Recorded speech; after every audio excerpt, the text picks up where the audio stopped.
Welcome back, guys. We're going to be doing some overclocking, some benchmarking, and some thermal testing, but to get started, set that CPU clock ratio to 43.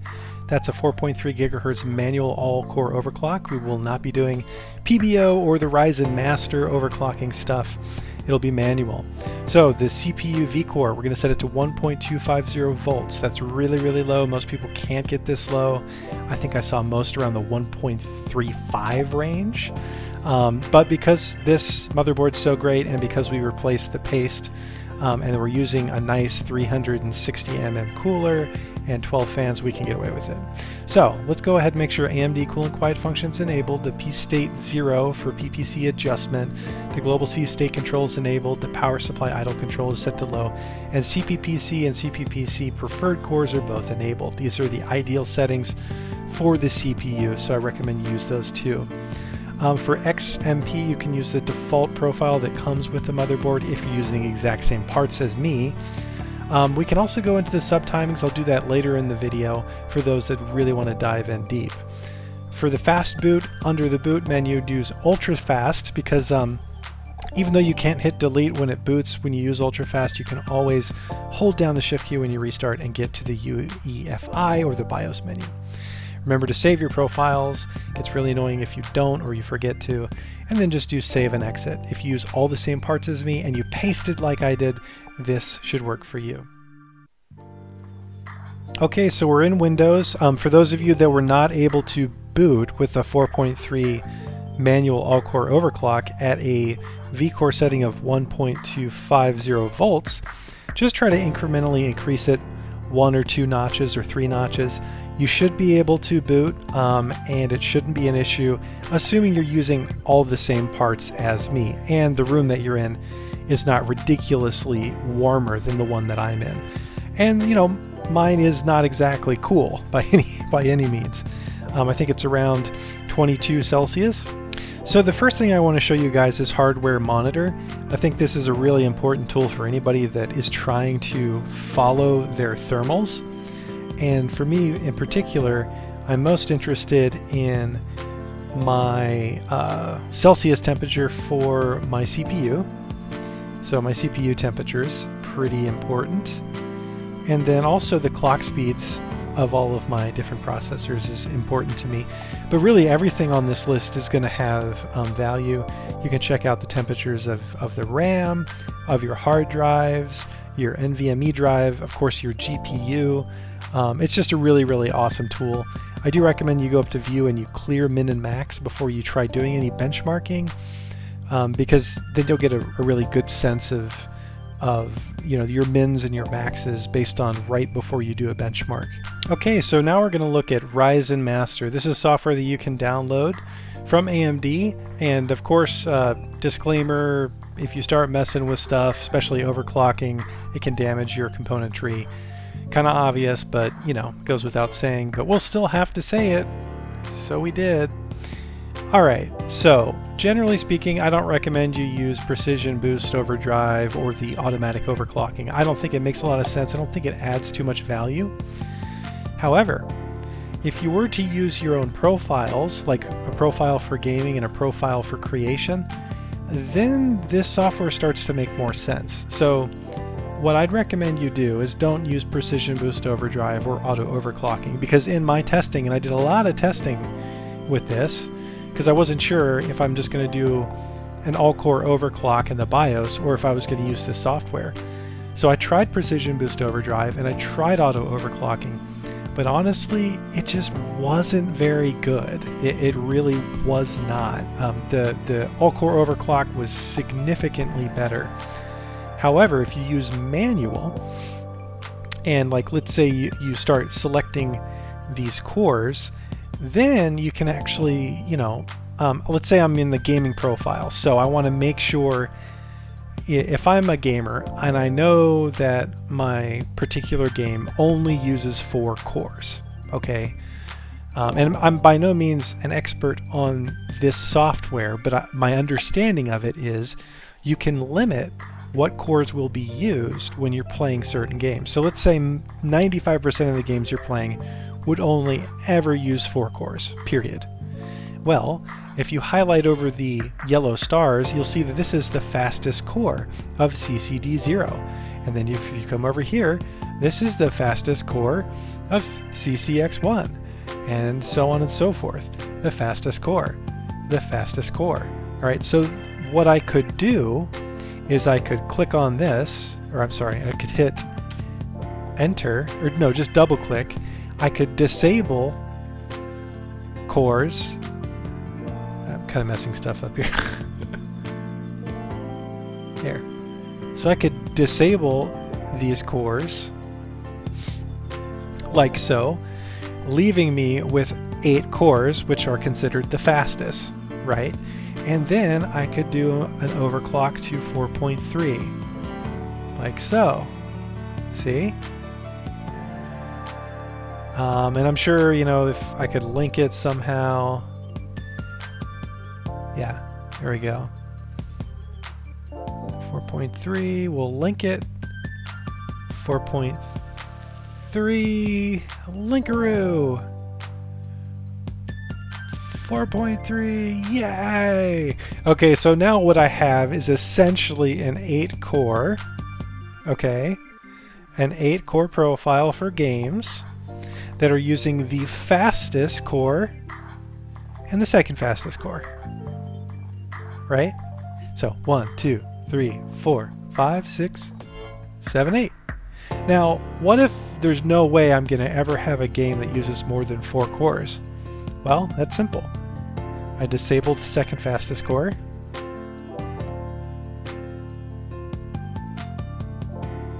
Like so. And now I have the absolute fastest core, and I'm using 4 cores. There's my gaming profile. And the other way to do it is you go to Manual for your creator profile. I think you guys can start to understand what's going on at this point, and I'll link both of these. And then I can just set 4.3, 4.3, right? This way I am able to control via a profile in the desktop whether I want a creation profile or a gaming profile. Okay? Now I didn't save anything, so it all reset. But hopefully you guys get an understanding of how you can use the Ryzen Master software to have a gaming profile and a creator profile. Me personally, the software is good, but in my testing, I got the best scores from a BIOS all-core manual overclock. I did not get the best scores using this software. However, I mention this to you simply because it's quite easier to just click a profile and then go game, or click a profile and then render some videos or work on some animation, than it is to have to go into the BIOS and just tweak stuff. So anyway, that's why I showed this to you. I'm personally not using it, but if I was to use it, I would use manual, and I would use different profiles for gaming and creation. Hopefully this makes sense to you guys. Next up, we'll be looking at Typhoon and the Ryzen DRAM calculator. By the way, all the software I'm showing you will be in the description, and if I talk about parts or my rig, it's all in the description. You could buy this entire system and tweak it following this guide. It's all there. Okay, so we're going to click read. Now I have 4 sticks of RAM totaling 64 gigabytes of DDR4. Now you can click on any of these because they're all identical. So we'll click on the first one. Next we're going to click on report, and then finally we go down to the bottom and we click on show delays in nanoseconds. That's important for the DRAM calculator. It needs those values in nanoseconds. So finally we click export complete HTML report. Got it? We're going to click desktop and hit save. So here's our report. Isn't that great? Now we close out of Typhoon. Now we open up Ryzen DRAM calculator. We're going to click on main. And for processor, we're going to click the one on the bottom, which is Zen 2 AM4. You may be confused by that. I was certainly confused by it at first. but this is what you're going to want to select. This is really, my understanding is this is actually first generation, this is second, this is third. Who knows how they messed that up. And we're going to open up the report real quickly. And what we're going to look at is the DRAM components, and you're going to see a DJR. That is actually what the memory type is. So we're going to click this, and we're going to go down to DJR, okay? For the profile version, we're going to leave it at V1. For memory rank, we're going to do 2. For frequency, we're going to do 3600. And again, if you want to go overboard, not overboard, if you just want to really dig into the top speed you can get with your memory, you know, this is where you can do it. You could enter in 3800 and then see what happens when you get all the timings. But we're just going to do 3600, okay? Finally, for motherboard, we're going to do the X570. We have the X570 AORUS Master, so we're going to want to make sure that's correct. Okay, now that you've pre-configured some of these values, you're going to come all the way down to Import XMP, and we're going to go to the desktop, and there we have our complete HTML report. We hit Open. All right, so we'll close this report now. We don't need it. What you'll notice, oops, what the heck? Hold on a second. Alright, that's annoying. So what you'll notice here is all these different nanosecond readings popped in. So you can select really 4, I guess, settings here, but the ones that I'm going to recommend are calculate safe timings, and you'll notice that it immediately pulls in everything, the G-skill, the serial number, the safe preset. It'll pull in all these values which you're going to need when you go into the BIOS subtimings. It's got the power down modes, the termination block settings, the bus block settings, and all these very cryptic subtiming values and terminologies. I would recommend you do calculate safe, enter the timings, see if it works. All right, and the way that you tell if it works is when you boot to Windows, go to Task Manager, Performance, Memory, and does it say 3600 megahertz? Windows is going to tell you the speed of it. You could also use something like CPU Z and use the Memory tab, but it's not totally necessary to use that software. Windows can also tell you the speed of the software, but it's up to you. It's another thing you can download if you're interested. Now, if you wanted to go for a faster timing, you would click on Calculate Fast. It says Manual Profile only for safe. All right, so then I would click here and do version 1, Calculate Safe. I'm sorry, Calculate Fast, and you notice that the timings changed. Now I could also do Calculate Extreme. This section is under Reconstruction. Oh, interesting. I could also try a different profile version. No, not supported. So it looks like profile version 1 is the only thing that's supported for Calculate Fast and for Calculate Safe. So again, you're going to want to print out Calculate Safe, enter in your safe timings, and see if you can, squeak out a little bit more speed other than the default XMP profile that comes with the BIOS. Same thing for Calculate Fast. You're going to enter in all these subtimings and then check in Windows to see if it actually worked. If you come into Windows and you go to memory and it shows the speeds like 2300, the timings have not worked. You entered something incorrectly. Okay, if the timings show 3600, then likely you have entered optimal timings for the RAM. Okay, it's quite that. I mean, it really is that simple. So yeah, if you want to mess with it, I recommend you probably start with safe and then try fast. And again, if you don't want to go through all this, I totally get it. You can just stick with the XMP setting and be fine with it. This is really for people that want optimal subtimings for their memory. All right. Now, let's say you are able to enter in a fast setting and you really want to test the memory at that fast setting, I recommend you get memtest86. And what you would do is, let's just 7-zip extract it here. You're going to go in here and you're going to read the README. I know, I have to read. Oh. But basically what you do is you make a bootable drive. So you're going to put a drive in, and you're going to select write image to USB drive, and you're going to launch this USB application. So put all these files onto a USB drive, run this executable, and it's going to convert that USB drive into a bootable disk. Then what you do, after you've got your fast timings set, and they appear to be correct here in Windows, right? What you're going to do is you're going to boot to that USB, and you're going to do a 4-pass memory test, or I think it's 4 passes.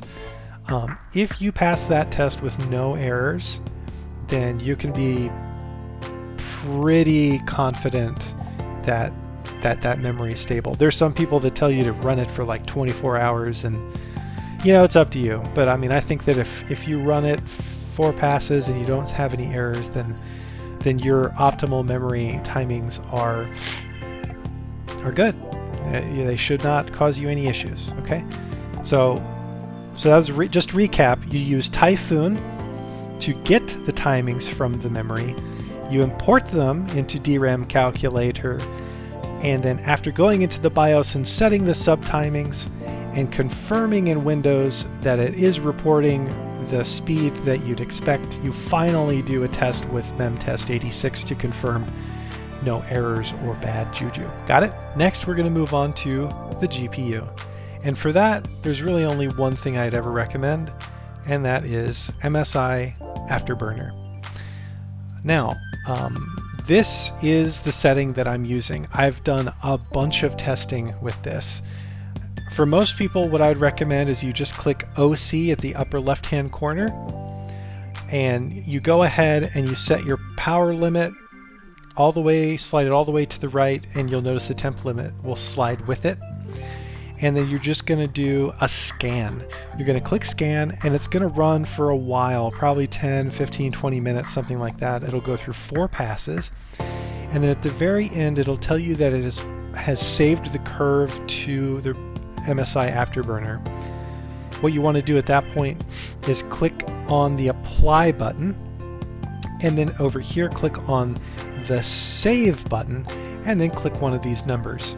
Okay, if you click on the startup button over here, you can then associate a startup to a certain profile. Just be careful when you do that, because you want to make sure you have a stable overclock of your GPU.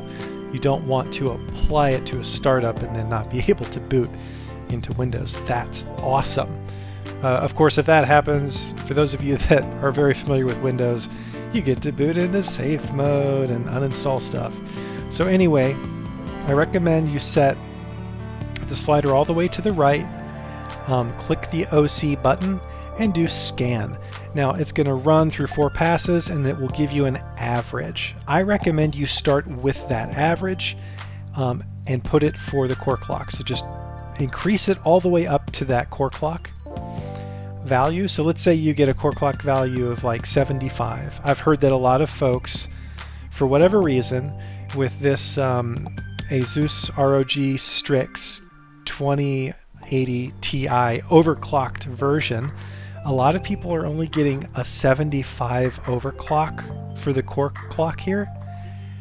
Remember, I pasted my card with a more high quality paste, and I'm able to get a 175 core clock increase with the 300 memory clock increase. Although my video card has 11 gigs of RAM.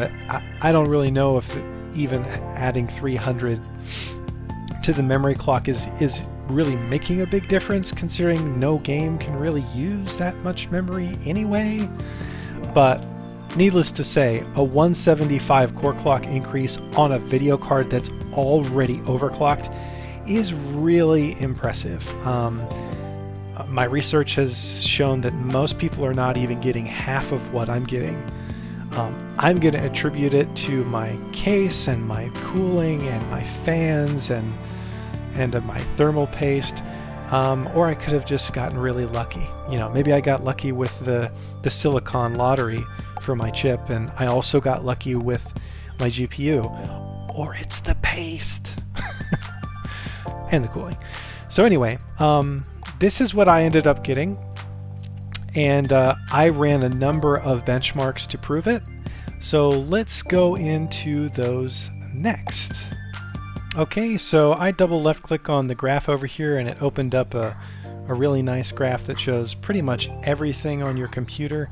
It's a simplified version of hardware monitor basically, but pay attention up here to the GPU temperature and near the bottom the core clock. So we should see the core clock boost above 2000 with these settings that we have, 175 core clock overclock in MSI Afterburner. So we'll go ahead and open up a Valley benchmark, and I'm going to set it to 1440p, ultra highest anti-aliasing, and run it. I will move it over here, and hopefully the sound doesn't play. I'll fix that. There we go. Turn the sound off. And I'll just run this for a little bit. Usually when you have any issues with an overclock, you're going to discover them pretty quickly. Within the first minute or two, you'll get sort of like a jolt.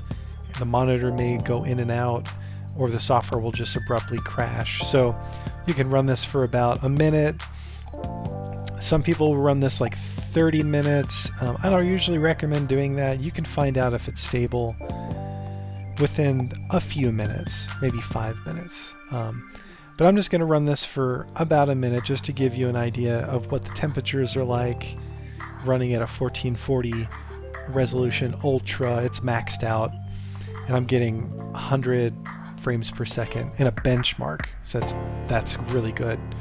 Actually a lot more than 100 frames per second. So yeah, I mean, you can see my temperature is slowly climbing. It's around 64, just went down to 63 for a second. Now it's up to 65. And if you go down here, the core clock is around 2000. That's pretty exceptional for this card in particular. The thing you don't want to see for this GPU, or really any GPU, you don't want to see temperatures that go above 75 typically. If your temperatures are above 70, that can be okay if it's like 71 or 72, but like if it starts creeping up to 74, you know, you should really reconsider that overclock. It's getting a little too hot, in my opinion. But keep in mind, I'm more about longevity in my hardware than I am about like absolute top speed burnout in 2 years and replace it kind of guy. Okay. But yeah, I mean, you can see this is slowly climbing up. I'd imagine that it'll level off around 69 or 70, and you know, the core clock it's very stable. It's right around 2000. So yeah, that is one benchmark, and this is primarily a GPU benchmark. So we will move on from this. It looks like we're 68, 69. You know, it's pretty stable. It seems to want to stay below 70, which I'm going to attribute to the paste. All right, let's move on to the next one. Okay, so now it's time to really benchmark the CPU and make sure that we have a stable overclock. Even though before I said that you could use a voltage of 1.250 volts, you can, and likely you'll be able to boot into Windows. However, once you start running real benchmarking software like Prime 95 and Cinebench, that's when you find out how stable the overclock is based on the voltage. So if you start running Prime 95 and the system freezes, it reboots, it locks up, things start flickering, software closes, things like that, you're going to need to increase the voltage. And I recommend you just increase it one notch at a time, run Prime 95 again, until you get to a point where you can run Prime 95 for a solid 5 minutes without any issues. For me, what I discovered was 1.300 volts was the happy place for Prime 95. So even though I could boot in to Windows at 1.25 volts, 1.300 volts was the happy place for Prime 95. And granted, Prime 95 is testing the stability of your CPU like really no other software will. It's totally overkill. It's not necessarily even realistic. You could probably have stability with the 1.25 volts in most games and most software. However, I'm probably going to go with 1.3. I just feel safer with that. I don't want to have to deal with any issues. So my recommendation is try at 1.25 volts. If it works, that's great. But 1.3 seems to be where I'm gonna stay, which is still well below what other folks are doing, which I think most folks are at 1.35 volts or 1.3375 or something like that. So this system is still way cooler than other systems. But anyway, just wanted to make that clear. So let's go ahead and start. We just right click, you can run it as administrator, and all you're going to do is hit OK. It's going to default to the blend of all the options, and you're going to hit OK. Alright, now as this is running, you can see CPU has gone to 100%, and we're going to pay attention to the value up here. This is the current value. Over here is the min, and here's the max. I would say that generally speaking, if you let Prime 95 run for, I don't know, 5 minutes or more, you're never going to want to see your max reach above 70 on your processor. Now keep in mind, I have a 360mm cooler, an NZXT cooler actually, so if we go to cooling, I've created a custom profile that has 100% fan and 100% pump usage constant. It's a constant fixed, I call it fixed freezing for my cooling. And that's because I really care about keeping my temperatures as low as possible. The rest of my fans in my system are set to normal, except for the CPU fans, which is the NZXT fans. So I just wanted to show that to you really quickly. But yeah, so what we're seeing is this thing is rock solid. It's been running for about a minute or so, and my temperature is at 53. It spiked to 62. Usually that happens when it starts, when it initially starts up Prime 95. But now I'm pretty stable at 54C, which I can tell you is exceptional. I mean, I see some people running Prime 95 on different types of motherboards and different types of chips, which are different architectures, but even folks running 3950X Ryzens on different motherboards getting well into the 70s. So yeah, these thermals are great. They are really great. In order to stop this, and you can run this for as long as you want. I typically run this for about 5 minutes. It tells me everything I need to know. You go to test, and then you go to stop, and then you do OK to stop all the workers. Then you'll see this dive down to 0. And eventually my value here is going to dive back down to 37. I idle at 37 on this system. Before, when I was using a 1.25 of voltage, I was idling at 34C. I increased it to 1.3 because I want stability when I run Prime 95, and I want stability when I run Cinebench. So I'm going to use that 1.3 volt. Either way, 37C idle is great, and a peak of 62, but really the average there was 54C is exceptional. So hope you guys get similar results to me with Prime 95. Okay, so next up is Cinebench. Now this is the multi-threaded application. It's really a multi-threaded CPU tester. It also has single core functionality. I will probably just do both just to show you. And you know, this is not necessarily my best score. In order for me to get my best score, I need to not be capturing. Same thing for Prime 95. You'll probably notice that there was some jolting in the CPU tracker for the task manager. You know, I'm not gonna get my best score because I'm capturing. So I will share my best scores later in the video. But I just wanted to show you generally what I'm getting when I run this. So we'll go ahead and run, and this is going to do a render test. It's going to use all the cores, and you know, it gives you an idea of what a 4.3 gigahertz overclock can really do. And you'll notice that the temperature went up to about 71, 72 running this. You know, and that is within the range that I'm okay with. But yeah, let's see what kind of score we get. Keep in mind the stock score for this chip, the 3950X, is 9108. And while capturing, I got a 9807, which is just awesome. Let's do a single core as well, just to give you an idea. This is going to take a lot longer, so I will be kind to you and stop capturing just for a little bit. Okay guys, it finally finished, and we got a score of 497, top score for the single core, which is great. And you know, just to remind you, we got a 9807, which is respectable, but it's not the top score that I will be able to get. So I'm gonna do a bunch of benchmarks, and right at the end, after I'm done talking, you're gonna see a bunch of different benchmarks and their scores.